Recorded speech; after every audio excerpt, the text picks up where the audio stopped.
Hello everyone, आज हम dowry prohibition act 1961 start कर रहे हैं। डाउरी प्रोहिबिशन एक्ट का जो एम एंड ऑब्जेक्टिव है वो है an act to prohibit the giving and taking dowry, यानी कि डाउरी लेना और डाउरी देने को प्रोहिबिट करने के लिए, प्रतिषेध करने के लिए डाउरी प्रोहिबिशन एक्ट 1961 एग्जिस्टेंस में आया, अस्तित्व में आया। ठीक है, इसमें डाउरी प्रोहिबिशन एक्ट 1960 एक्ट है। इसमें टोटल सेक्शन कितनी है आपकी? टोटल जो सेक्शन है वो है 10 सेक्शन है।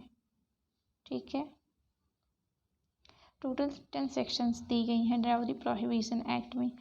अब आपको पता होना चाहिए कि डाउरी प्रोहिबिशन एक्ट जो है ये 20 में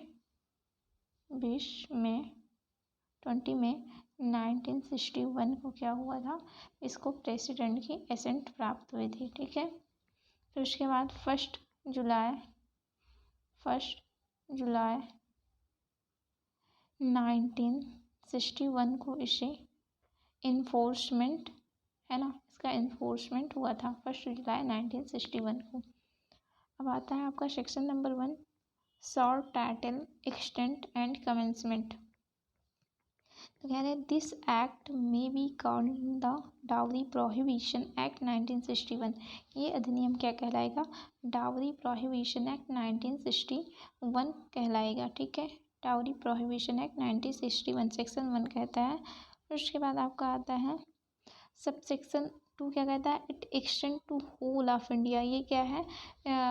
ये पहले क्या हुआ करता था कि जम्मू कश्मीर को छोड़कर सभी राज्यों में इन्फोर्स हुआ करता था या एप्लीकेबल हुआ करता था, लेकिन जब जम्मू कश्मीर रीऑर्गेनाइजेशन एक्ट 2019 आया तो ये क्या हुआ, JNK जम्मू एंड कश्मीर पर भी क्या हुआ, एप्लीकेबल होने लगा। ठीक है, तो वही कहता है आपका सेक्शन 1 का सब सेक्शन 2 क्या कहता है? It extend to the whole of India. ठीक है, यह संपूर्ण भारत पर एप्लीकेबल होता है, यानी कि लागू होता है। ठीक है, फिर उसके बाद आता है आपका सेक्शन 1 का सब सेक्शन 3 जो है, it shall come into force on such date as the central government में by the notification in the official gazette appoint.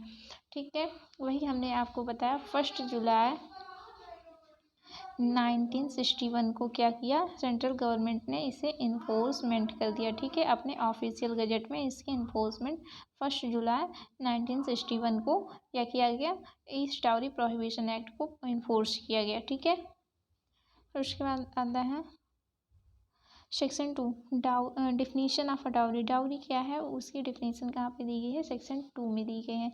कह रहे हैं in this act dowry means any property. कह रहे हैं कि क्या है डाउरी, मतलब क्या है, कोई प्रॉपर्टी है और वैल्यूएबल सिक्योरिटी। ठीक है, कोई वैल्यूएबल मूल्यवान क्या है, प्रतिभूति है, सिक्योरिटी है। ठीक है, वैल्यूएबल सिक्योरिटी मतलब कोई ऐसा आपका डॉक्यूमेंट है, मूल्यवान डॉक्यूमेंट है। ठीक है, गिवन या तो आपको वो दे दिया गया है, आर यानी are agreed to be given. ठीक है, ईदर डायरेक्टली आर इनडायरेक्टली। कह रहे हैं कि वो मूल्यवान कोई डाउरी क्या है, कोई एक क्या है, प्रतिभूति है आपकी। ठीक है, डाउरी क्या है आपकी, कोई एक प्रॉपर्टी है या वैल्यूएबल सिक्योरिटी है जो या तो दे दी गई है या एग्रीमेंट कर दिया गया है देने को। ठीक है, गिवन ईदर डायरेक्टली, चाहे वो डायरेक्ट हो सकता है, चाहे वो क्या हो सकता है, इनडायरेक्ट हो सकता है। यानी कि डाउरी क्या है, एक ऐसी प्रॉपर्टी है या वैल्यूएबल सिक्योरिटी है जो या तो दे दी गई है या एग्रीमेंट कर दिया गया है देने का। ठीक है, अब चाहे वो डायरेक्ट हो सकता है या इनडायरेक्ट हो सकता है। ठीक है, अब देखिए इसका सेक्शन 2 का ए पॉइंट जो लिखा है वो है आपका by one party to a marriage to the other party to the marriage. ठीक है, एक मैरिज के मतलब जो है आपके जो विवाह हो रहा है उसकी एक पार्टी के द्वारा क्या किया जा रहा है, दूसरे पार्टी को दिया जा रहा है। एक वन बाई कह रहे हैं by one party to a marriage to other party to the marriage. ठीक है, फिर उसके बाद बी पॉइंट क्या कहता है, by the parents of either party to a marriage or by any other person to either party to the marriage or any other person, ठीक है, या तो पेरेंट्स के द्वारा दिया जा रहा है या ठीक है, इधर पार्टी ऑफ मैरिज, ठीक है, किसी मैरिज मतलब विवाह के दोनों पक्षकारों के किसी भी पेरेंट्स के द्वारा दिया जा रहा है, बाई एनी पर्सन या किसी और व्यक्ति के द्वारा, टू ईदर पार्टी, ठीक है, टू ईदर पार्टी मतलब किसी भी पक्षकार के द्वारा marriage, or to any other person या किसी और अन्य व्यक्ति के द्वारा, ठीक है।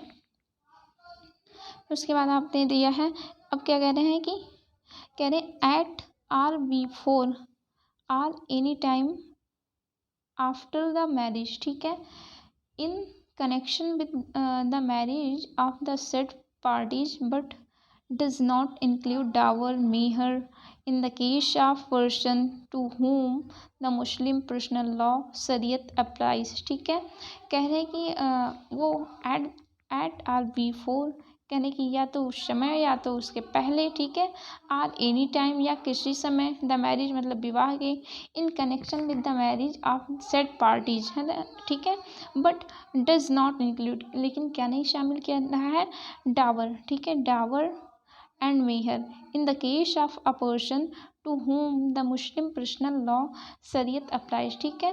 फिर डावर आपने जानना होगा, डावर क्या है, डावर और मेहर, ठीक है, डावर क्या है, डावर जो है जब वुमेन मुस्लिम वुमेन का हस्बैंड क्या हो जाता है, मर जाता है, ठीक है, तो उसके सिक्योरिटी के लिए ठीक है, उसकी सिक्योरिटी के लिए जो मूल्यवान या प्रॉपर्टी दी जाती है, वैल्यूएबल सिक्योरिटी दी जाती है, उसे डावर कहते हैं। डावर क्या होता है, मृत्यु के बाद दिया जाता है, ठीक है ना, डावर क्या है, वो क्या है, मृत्यु के बाद दिया जाता है। वहीं मेहर जो होता है वो हस्बैंड जीवित रहता है तब उसे दिया जाता है, ठीक है। मेहर क्या है, वो हस्बैंड के जीवित रहने पर दिया जाता है, ठीक है। डावर और मेहर दोनों में यही अंतर है, बेसिक डिफरेंस यही है, ठीक है। बाकी क्या है, ये जो है आपका मेहर जो है ये विवाह का कंसिडरेशन है। डावर या मेहर दोनों विवाह का क्या है, कंसिडरेशन है मुस्लिम लॉ में, ठीक है। लेकिन डावर और मेहर में इतना बेसिक डिफरेंस है, वो after death of a husband होता है ये डावर होगा, एंड हस्बैंड अगर जीवित है तब जो दिया जाता है, जो प्रॉपर्टी दी जाती है उसे मेहर कहते हैं, ठीक है। इतना सा डिफरेंस है, हाँ। फिर उसके बाद आपका आता है एक्सप्लेनेशन आता है, एक्सप्लेनेशन सेकंड लिख रहे हैं, the expression valuable security has the same meaning as in section 30 of the Indian penal code, ठीक है। आपने इंडियन पीनल कोड की सेक्शन 30 पढ़ा होगा, उसमें वैल्यूएबल सिक्योरिटी को जो डिफिनीसन दी गई है, वही डिफिनीसन सेम यहाँ पर भी वही वैल्यूएबल सिक्योरिटी मानी जाएगी, ठीक है। अब सेक्शन हम 3 चलते हैं, पेनाल्टी फॉर गिविंग और टेकिंग डाउरी, ठीक है। पनिशमेंट क्या होगा, सेक्शन 3 बताता है कि पनिशमेंट डाउरी देने का, ठीक है। पेनाल्टी फॉर गिविंग और टेकिंग डाउरी, सब सेक्शन 1 कहता है, if any person after the commencement of this act gives और टेक्स और अबेट्स द गिविंग और taking of the dowry he shall be punishable, ठीक है। कह रहे हैं कि if the person after the commencement of this act, मतलब यदि कोई व्यक्ति क्या करता है, इस एक्ट के आने के बाद गिफ्ट्स और टेक्स और अवेट्स, कह रहे हैं या तो देता है या तो लेता है या अवेट करता है, ठीक है, दुष्प्रेरण करता है, गिविंग और टेकिंग डाउरी देने का या लेने का, ठीक है। He shall be punishable with imprisonment, ठीक है, with imprisonment for a term, for punishable with imprisonment for a term which shall not be less than 5 years and with fine which shall not be less than 15,000 rupees are the amount of the value of such dowry whichever is more, ठीक है। कह रहे punishment कैसे मिल रही है उनको, जो ऐसा या तो मतलब आप पहले ये जानिए, डाउरी प्रोहिबिशन एक्ट 1961 ये क्या है आपका, प्रोस्पेक्टिव है, ठीक है, प्रोस्पेक्टिव नेचर का एक्ट है, ठीक है, रेट्रोस्पेक्टिव का नहीं। प्रोस्पेक्टिव मतलब क्या होता है, इस एक्ट के जो प्रोविज़न है वो एक्ट आने के बाद ही लगेंगे, ठीक है। इसके पीछे जो ऑफेंस हो चुके हैं इससे रिलेटेड, डाउरी से रिलेटेड, उन पर अप्लाई नहीं होगा, ठीक है। ये इसलिए ये क्या है, प्रोस्पेक्टिव नेचर का है।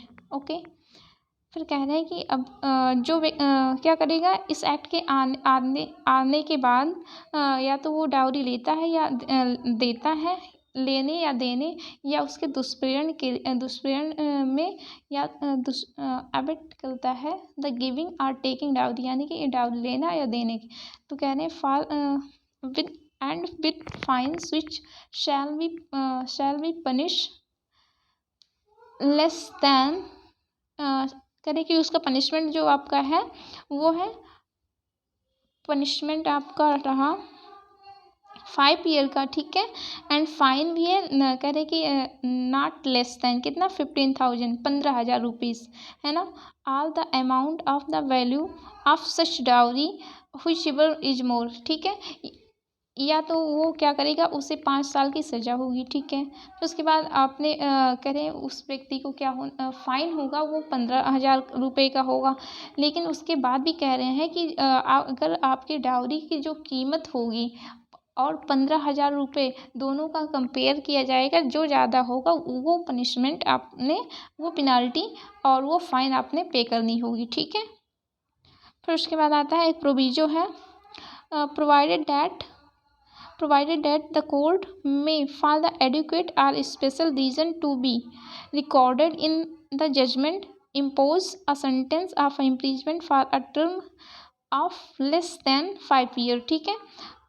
कोर्ट जो है, कोर्ट कह रही कि एक प्रोविजो देता है, सेक्शन 3 क्लॉज 3 के सब सेक्शन में एक प्रोविजो दिया गया है। कोर्ट क्या करती है, एडुकेट एंड स्पेशल रीजन क्या करती है, रिकॉर्ड करे अपने जजमेंट में, तो वो जो इम्पोज करती है सेंटेंस को उस व्यक्ति पर जिसने ऑफेंस किया है, उसे लेस देन 5 ईयर कर सकती है। लेकिन उसे अपना जो ग्राउंड है, वो जो रीजन है जिस कारण से वो क्या कर रही है, उसे लेस देन 5 ईयर का पनिशमेंट दे रही है, उसे उस जजमेंट में राइट डाउन करना होगा, ठीक है, नोट डाउन करना होगा।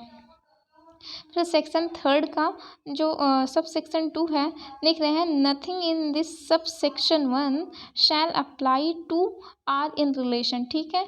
अब देखिए इसका सब सेक्शन 1 सेक्शन 3 का सब सेक्शन 2 का क्लॉज ए क्या कहता है, आप देखिए, अब parents which are given at the time of the marriage to the bride without any demand having being made in that behalf, ठीक है। Parents which are giving at the time of the marriage, ठीक है। The present which मिस हो गया, the present which are given are at the time of marriage to the bride without demand having being made in that behalf, ठीक है। जो present दिया जा रहा है, जो गिफ्ट दी जा रही है विदाउट डिमांड की, ठीक है, उसके लिए ये एक्ट अप्लाई कह रहे हैं कि वो क्या है, उस पर ये अप्लाई नहीं होगा, ठीक है, वो इसके अंडर नहीं आएगा, ऑफेंस के अंदर नहीं आएगा, ठीक है। उसके बाद एक प्रोविजो है, provided that such present are entered in a list maintained in accordance with the rules made under this act, ठीक है। उसके बाद सब क्लॉज बी क्या है आपका, present which are given at the time of a marriage to the bridegroom without any demand having been made in behalf, ठीक है। अब हम चलते हैं अगले सेक्शन पर।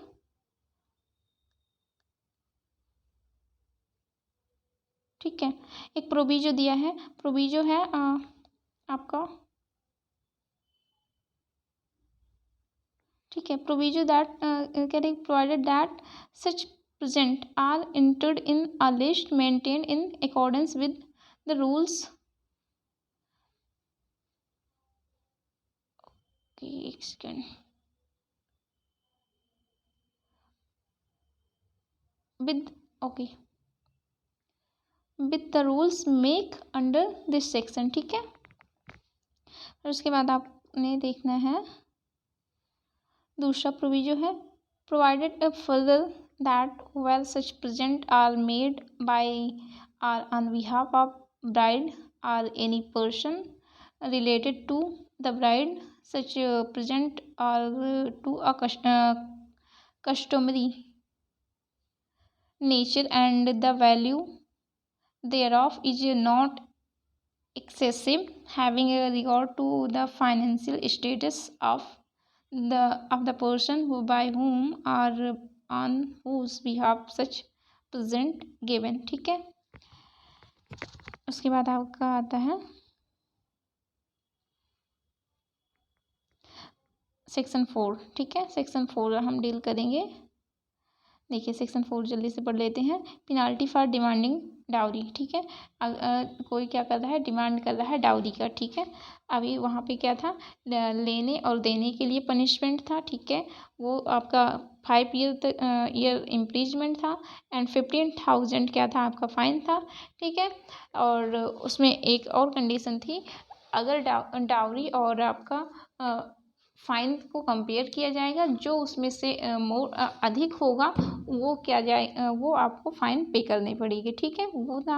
उसके बाद एक कंडीशन उसी में दी थी, एक प्रोविजो ऐड किया गया था सेक्शन 3 में, कि अगर जज क्या करते हैं, अपना रीजन रिकॉर्ड करते हैं कि किस कारण पर उस व्यक्ति को 5 ईयर्स करे कि जो जज हैं उस व्यक्ति को जो ऑफेंस कमिट किया है जिसने डाउरी का, उसको 5 ईयर्स से लेस भी पनिशमेंट दे सकते हैं यदि वो अपने जजमेंट में उसका रीजन रिकॉर्ड करते हैं कि हाँ वो किस लिए ऐसा कर रहे हैं, ठीक है।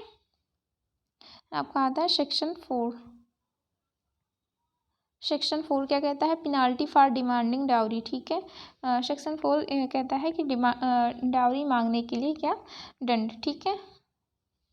अब देखिए आप कह रहे हैं कि if any person demands directly और इनडायरेक्टली फ्रॉम द पेरेंट्स और रिलेटिव्स, कह रहे हैं कि चाहे कोई व्यक्ति है वो डायरेक्टली या इनडायरेक्टली